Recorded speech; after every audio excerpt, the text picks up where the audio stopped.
What keeps us healthy and happy as we go through life? If you were going to invest now in your future best self, where would you put your time and your energy? There was a recent survey of millennials asking them what their most important life goals were.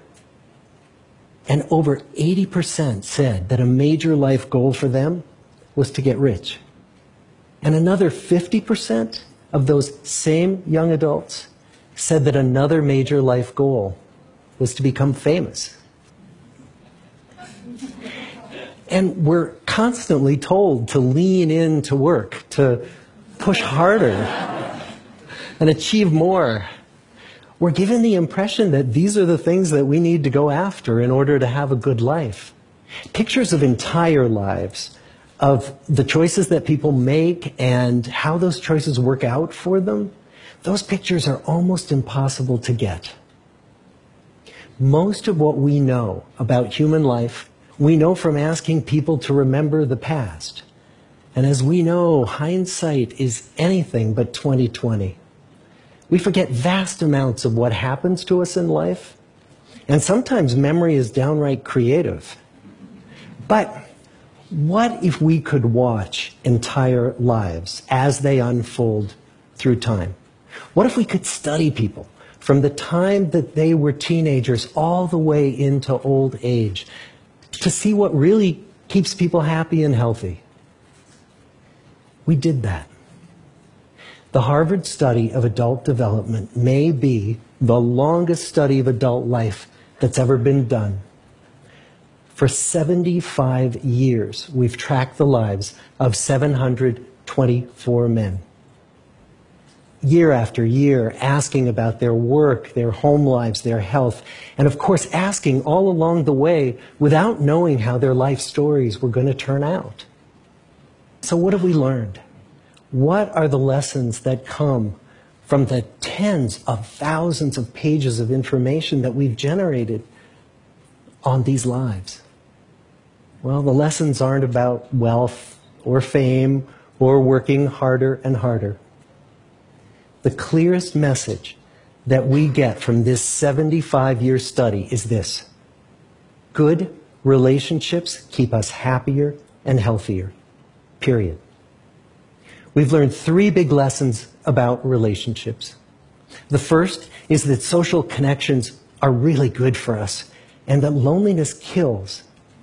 It turns out that people who are more socially connected to family, to friends, to community are happier, they're physically healthier, and they live longer than people who are less well connected. And the experience of loneliness turns out to be toxic. People who are more isolated than they want to be from others find that they are less happy, their health declines earlier in midlife, their brain functioning declines sooner, and they live shorter lives than people who are not lonely.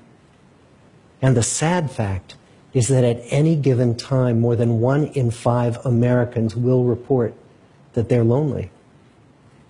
And we know that you can be lonely in a crowd and you can be lonely in a marriage. So the second big lesson that we learned is that it's not just the number of friends you have, and it's not whether or not you're in a committed relationship, but it's the quality of your close relationships that matters.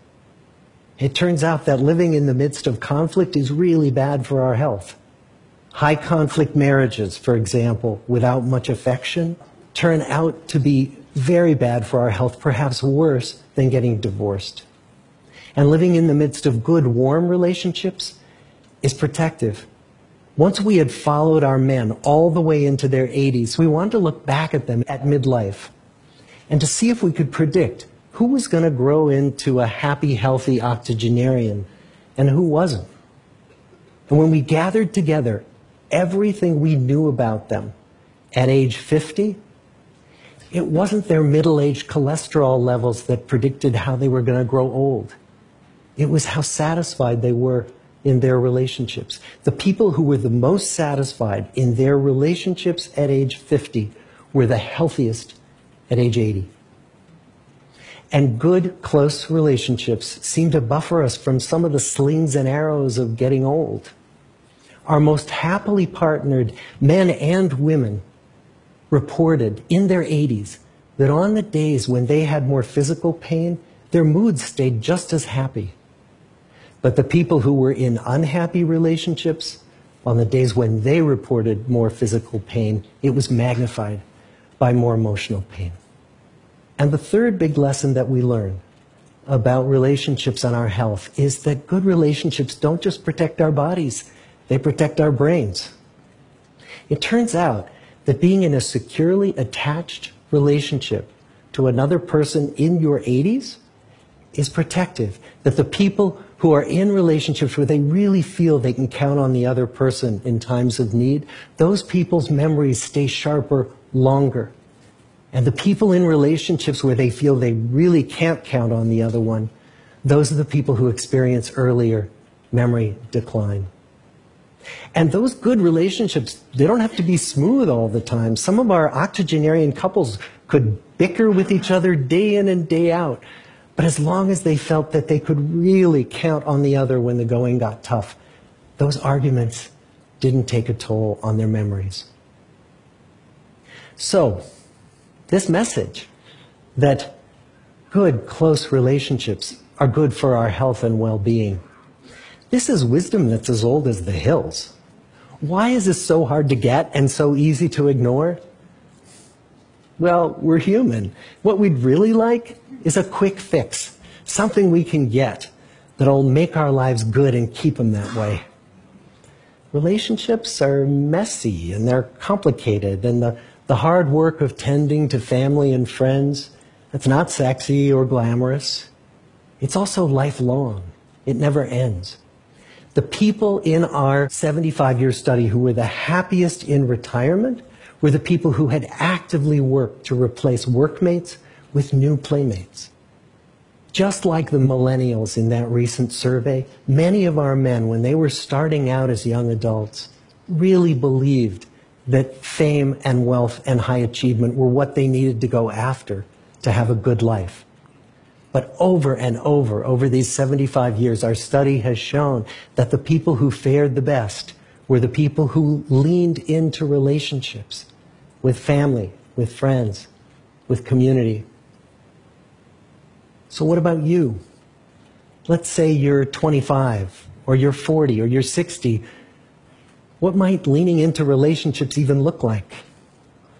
Well, the possibilities are practically endless.